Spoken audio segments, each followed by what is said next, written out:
자, 오랜만에 반등이 나온 뉴욕 증시가 되겠습니다. 크지는 않았지만 그래도 장중에 반등에 성공하는 모습이었습니다. 3대 지수 종가 체크해 보겠습니다. 자, 다우지수하고 S&P 500 지수는 0.2%, 4% 살짝 끝에 가서 올렸고요. 그리고 나스닥 지수 가장 많이 밀렸지만 강보합권 정도 수준으로 그치는 흐름이었습니다. 지금 최근에 한 이틀 정도 좀 크게 좀 밀리고 있다가 그거에 비하면 좀 아쉬운 좀 상승이 될 것이고 어떻게 보면은 진정이 좀 됐다라고 볼 수도 있겠는데요. 자, 시장의 키워드는 두 가지입니다. 첫 번째는 금리, 두 번째는 고용이 될 텐데요. 블라드 여는 총재 발언이 다시 한번 또 나오고 있습니다. 이날 시장에서는 2명의 인사가 나왔었는데 이 첫 번째가 완전히 강성 매파인 블라드 총재, 그리고 두 번째가 또 비둘기 쪽의 라파엘 보스텍 애틀랜타 총재가 되겠습니다. 자, 우선은 강성 매파인 이 블라드 총재 같은 경우에는 이날 강연을 통해서 다시 한번 연준이 인플레이션 싸움에서 뒤처지지 않기 위해서 연 3.0이었었는데요. 3.5%까지 더 올려야 된다라고 더 강해진 흐름을 보여줬습니다. 이 총재 같은 경우에는 지난 3월, 그러니까 이번에 FOMC에서도 50bp 올려야 된다라고 다른 연준 인사들이 얘기 안 할 때 가장 먼저 얘기해서 시장에 관심을 받았던 그런 인사가 되겠습니다. 이번에도 계속해서 매파의 흐름을 보여줬습니다. 자, 반면에 비둘기파적으로 성격을 띠고 있는 애틀랜타 여는 총재는요, 이 연준의 목표는 가능한 한 높게 오랫동안 성장세를 유지하는 게 포인트다, 이렇게 얘기를 하면서 신중한 방식으로 정책을 이동하는 것이 매우 적절한 현재다라고 밝혔습니다. 이제 그러니까 둘 다 방향은 긴축으로 잡았는데 매파 인사는 더욱 매파로, 그리고 비둘기파 인사는 금리 인상 자체에 무게를 뒀다라고 보시면 되겠습니다. 자, 그리고 경제지표 나왔는데요. 실업보험 청구 건수가 나왔습니다. 한 주마다 한 번씩 발표가 되고 있고 연준에서도 중요하게 보는 지표가 되겠는데요. 자, 54년 만에 최저치를 기록했습니다. 이 수치만 보게 되면 미국에는 거의 실업자가 없다 정도로 보시면 되겠는데요. 전주 대비해서 5천만 명 또 줄어들었고요. 전망치가 20만 명 정도 수준이었었는데 결과는 16만 명으로 줄어들었습니다. 견조한 미국의 고용 상황을 보여주고 있는 흐름이고요. 참고로 이제 노동부 쪽에서 다음 주부터 발표될 내용은 이제 계절적인 그런 요인 때문에 약간의 추정 모델이 바뀐다라고 밝혔습니다. 그러니까 다음 주까지는 이 지표를 보시면서 계절이 바뀌어도 과연 이 고용이 최저 수준을 유지할 수 있는지 이 부분을 체크해 보셔야 되겠습니다.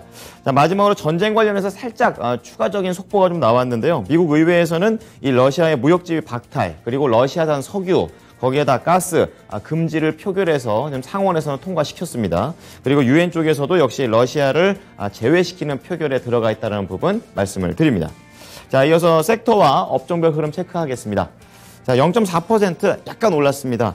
반등에 성공했다 정도로 보시면 되겠고요. 어제에 비해서 그래도 상승하고 있는 섹터가 더 많이 보입니다. 그중에서 가장 강한 게 어제도 강했던 게 헬스케어였는데 또 간밤에도 헬스케어가 상위권에 들어가 있습니다. 조금 더 강하게 올라갔는데요. 금리 인상에 대한 그런 분위기에서 좀 벗어날 수 있는 그런 섹터의 매력, 오늘 또 방출이 됩니다. 자, 그리고 에너지 쪽에서는 이제 유가가 좀 하락을 했지만요. 하락 쪽에 초점을 맞췄다기보다는 급등했던 유가가 좀 안정화된다라는 쪽으로 해석을 하게 되면서 비축유에 대한 그런 긍정적인 재료로서 종목들이 상승을 했습니다. 자, 이어서 세부적인 종목들의 흐름은 어땠는지 체크해 보겠습니다. 자, 우선 계속해서 좋은 움직임을 보여주고 있는 헬스케어가 되겠고요. 그리고 이날은 소매와 유통 쪽도 좋게 나왔습니다. 그러니까 다른 IT라든지 부동산, 그리고 금융 이런 종목들에 비해서는 상대적으로 강하게 상승했던 하루가 되겠는데요. 우선은 가장 좋았었던 헬스케어부터 보겠습니다. 다 올랐죠.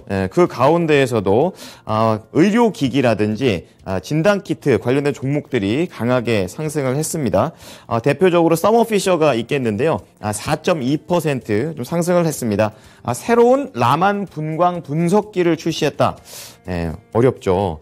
바이오 제약의 이런 제조 과정에서 이 공정 자체를 모니터링하는 그런 기계가 되겠는데요. 이제 이게 생기게 되면은 특별히 시료 준비를 안 해도 되고 빠르고 자세하게 지금 데이터를 얻을 수 있다고 합니다. 그렇기 때문에 이 전반적인 바이오 제약 서비스의 이런 사업 자체를 강화시킬 수 있는 굉장히 의미 있는 의료기기라고 합니다. 이제 그렇게 되면서 서머피셔 중심으로 지금 온기가 확대되는 흐름을 좀 보실 수가 있겠는데요. 같은 맥락에서 이제 다나허가 있을 것이고요. 에봇 모두 다 4% 그리고 거의 3%에 가까운 시장 대비 강한 상승률을 보여줬습니다. 자, 그리고 오른쪽으로 넘어와 보시면 소비재가 있습니다. 그 가운데 가장 눈에 띄실 만한 종목은 이제 코스트코가 있고 타겟이 되겠는데요. 시장에 이런 소비재를 이끌었던 그런 종목들이 되겠습니다. 우선 타겟 쪽에서는 5.6%나 급등을 했습니다. 가장 강하게 상승을 한 종목이 되겠는데요. 이 증권사 바클레이즈 측에서 이 경기 둔화가 이런 회사에 미칠 영향력은 상당히 제한적이다. 그러니까 매출에는 문제 없다라는 내용으로 타겟을 탑픽 종목으로 잡았습니다. 자, 그렇게 되면서 가장 강하게 상승했고요. 그러한 내용 속에서 코스트코 역시 실적에 대한 기대감이 좀 반영이 되고 있는데요. 잠시 후에 특징주 때 조금 더 수치상의 내용도 좀 말씀을 드리겠습니다. 이렇게 두 종목이 가니까 월마트도 1% 이상의 상승률을 보여줬고 뭐 프록터앤갬블과 같은 이런 다른 종목들도 올랐습니다. 그 옆에 이 컨스텔레이션 브랜즈라는 종목은 또 작은 종목인데도 이날 시장에서 상당히 강하게 움직였는데요. 맥주나 와인 이런 주류 회사입니다. 호실적이 반영되면서 이날 실적에 대한 기대감이 소비재 쪽에서 있었다라고 보시면 되겠습니다. 자, 이 밖에 계속 봐드렸던 대형 IT 그리고 성장주들의 흐름을 보겠는데요. 혼조 흐름을 보였습니다. 마이크로소프트 그리고 애플이 상승을 했고 그리고 구글에 모여서 알파벳 그리고 아마존, 메타 플랫폼스는 약간의 조정을 받았다라고 보시면 되겠는데요. 우선은 매파 연준에 대한 그런 분위기를 계속 소화를 하고 있습니다. 그 가운데 테슬라가 유일하게 1%대의 상대적인 강세를 보여줬는데요. 현지 시간으로 이제 오늘부터죠. 기가팩토리 텍사스에 있는 그 공장인데요. 테슬라의 공장 중에서 가장 큰 공장이 되겠습니다.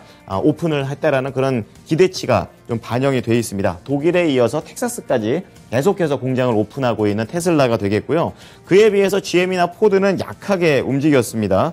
하반기에 반도체 부족 때문에 생산 자체도 문제가 되고 있다. 알만한 재료인데 테슬라는 이게 호재가 나왔고 또 그리고 다른 GM과 포드는 그런 개별적인 소식이 없어서 좀 제한적으로 자동차들의 움직임은 이렇게 엇갈렸다는 내용이 되겠고요. 국내하고 좀 연결해 볼 수 있는 것은 중고차 시장이었습니다. 지금 중고차 시세가 좋게 나오고 있고 아무래도 신차가 늦게 나오니까 반사이익을 받고 있습니다. 여기 표시는 안 돼 있지만 오토존 지금 4.0% 그리고 오릴리 오토가 3.6%로 중고차가 강했습니다. 국내 시장도 한번 연결해 봐야 되겠습니다. 자, 그리고 반도체 마지막으로 체크를 해 보겠는데요. 필라델피아 반도체 지수가 강보합으로 거래를 마쳤습니다. 그 앞서 2거래일 동안 합해가지고 한 7% 밀렸다가 약간 하락세가 그나마 좀 진정됐다라고 보시면 되겠습니다. 지금 종목으로 보게 되면은 제조업체들은 거의 뭐 약세권에서 올라가고 내려가고 정도 수준밖에 안 됐고 반대로 반도체 장비 쪽에서 조금 더 시세가 잘 나오게 되면서 어플라이어드 머티리얼즈를 중심으로 상승을 했다라는 부분 체크해 보셔야겠습니다. 자, 그리고 휴렛 패커드 종목 하나만 더 보고 마무리 짓겠는데요. 바로 이 종목이 되겠습니다. 이날 시장에서 가장 강하게 움직였던 그런 종목인데요. 워렌 버핏 효과가 있었습니다. 잠시 후 미국 현지 연결해서 왜 이 종목이 잘 갔는지 좀 더 자세하게 다뤄보겠습니다. 자, 이어서 특징주 보겠습니다. 코스트코 좀 체크해 보겠는데요. 타겟에 이어서 이날 소매 업종을 끌고 갔던 그런 종목이 되겠습니다. 창고형 소매 업체가 되겠고요.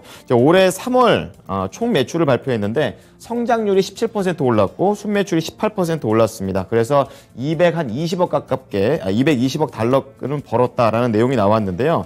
휘발유 가격이라든지 그리고 환율 변동 이렇게 매출을 깎아먹을 수 있는 내용을 넣었다 하더라도 12%의 성장률을 보여줬습니다.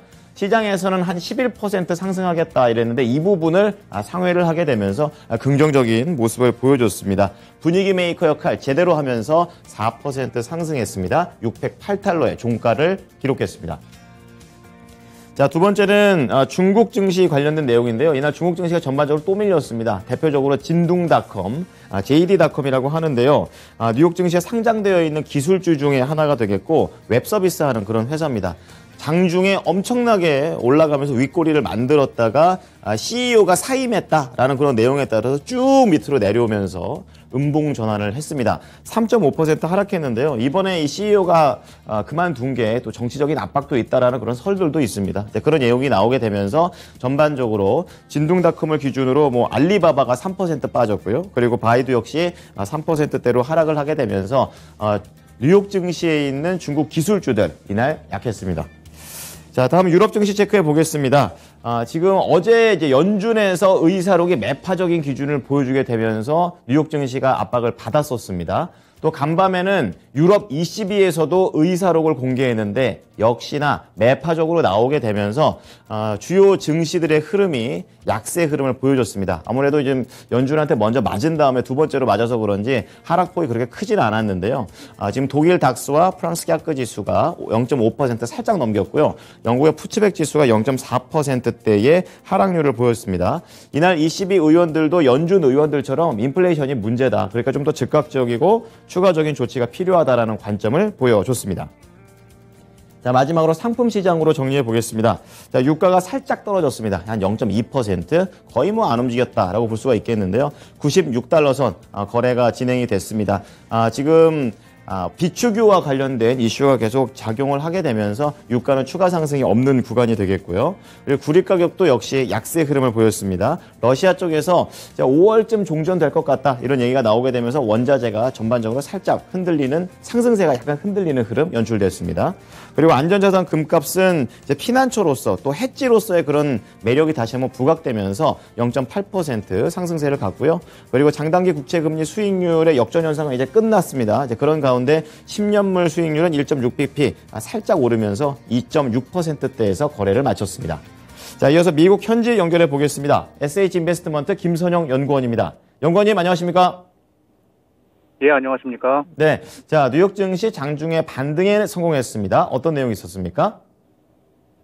예, 지난 이틀간의 지수 급락에 따른 저가 매수세 유입으로 오늘 뉴욕 증시 상승 마감에 성공했습니다. 오늘 역시 연준 인사의 금리 인상 전망이 이어졌지만 투자자들이 이러한 뉴스에 면역이 된 모습을 보이면서 시장은 더 이상 하락하지 못했는데요.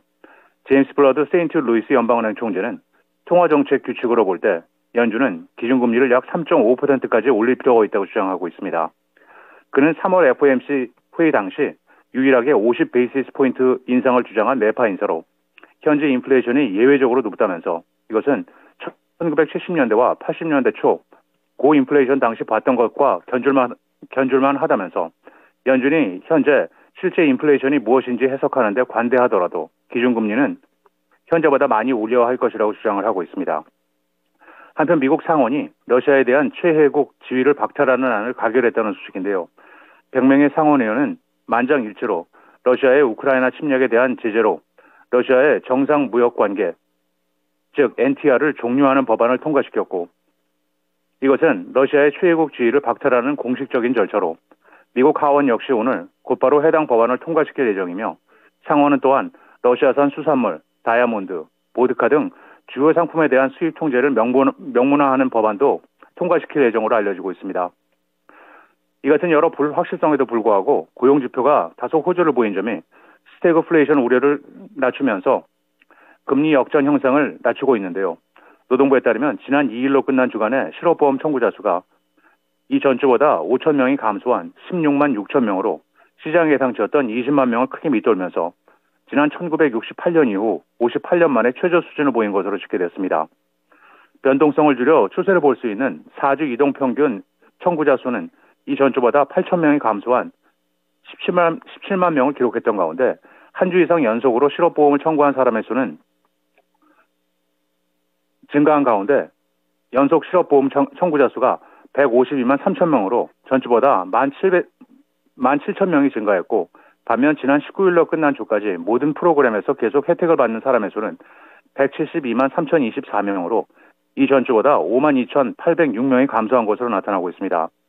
한편 노동부는 다음 주에 발표될 주간 실업보험 청구자 수를 시작으로 계절 조정 요인에 대한 모델 추정을 바꿔서 반영할 것이라면서 이로 인해 최근 계절 조정된 추정치가 평소보다 크게 수정될 수 있다고 덧붙이고 있습니다. 올해 세계 부채가 사상 최대인 71조 6천억 달러에 달할 것이라는 전망이 제기되고 있습니다. 자산운용사 제네스 핸더슨은 연례 국가 부채 보고서를 통해 전 세계 국가 부채가 올해 약 9.5%가 증가할 것이라면서 지난해 전 세계 국가 부채는 7.8%가 증가한 65조 4천억 달러였다고 발표했습니다. 제네스 핸더슨은 국가 부채 증가는 미국과 일본, 중국이 주도하겠지만 대부분의 국가에서도 나타날 것이라면서 코로나19 대유행의 여파가 한동안 계속될 것이라면서 우크라이나 전쟁을 계기로 서방 국가들이 국방비 증액을 위해 더 많은 돈을 빌릴 것이라고 예측하고 있습니다. 한편 지난해 세계 부채 이자율은 연 1.6% 떨어진 것으로 나타났고 이자 상환 비용은 1조 1천억 달러로 감소했지만 올해는 금리 상승 추세로 인해 이것이 크게 증가해 약 14.5%가 급증한 1조 1,600억 달러에 이를 것으로 예상된다고 제너스 핸더슨은 덧붙였습니다. 네, 다음은 종목 소식 넘어가 보겠습니다. 앞서 간략하게만 말씀드렸었는데 이제 휴렛패커드가 간밤에 강한 상승세를 보여줬습니다. 이제 워렌 버핏의 효과라고 말씀드렸는데 세부적인 내용 어떤 게 있었습니까? 예, 그렇습니다. 투자의 기자라 불리우는 워렌 버핏이 이끄는 버크셔 해서웨이가 지분 42억 달러를 사들였다는 소식으로 오늘 HP의 주가가 14.7%가 급등한 40달러 6센트의 거래를 마쳤습니다. 버크셔 해서웨이는 불과 1개월 만에 HP의 지분 11%인 1억 2,100만 주를 사들여 총 11.4%를 보유하게 됐는데요. 버크셔 해서웨이는 최근 보험업체 엘레가이니를 116억 달러에 인수했으며 에너지업체 옥시던톨 페트롤리엄의 주식 75억 달러를 매입하는 등 우크라이나 전쟁과 인플레이션 상승에도 불구하고 미국 경제와 기업의 베팅을 활발히 해오고 있습니다. 한편 HP는 주가 수익률이 6.4에 불과해 평소 가치주를 선호하는 버핏의 성향에 들어맞는 종목이라는 평가인데요. HP는 코로나19로 외출이 어려워지면서 그간 PC 사업에서 특수를 누렸으며 회사의 지난해 매출은 635억 달러로 전년 대비 12% 이상 급등했고 지난달 28일에는 미국 통신장비 업체 플랜트로닉스를 17억 1천만 달러에 인수하기로 했다고 발표하기도 했습니다. 마지막으로 내일은 연방 상무부의 2월 도매 재고량이 발표되고 실적 발표 기업은 없습니다. 네, 지금까지 SH인베스트먼트 김선영 연구원이었습니다. 한 주 동안 고생 많으셨습니다. 예, 감사합니다.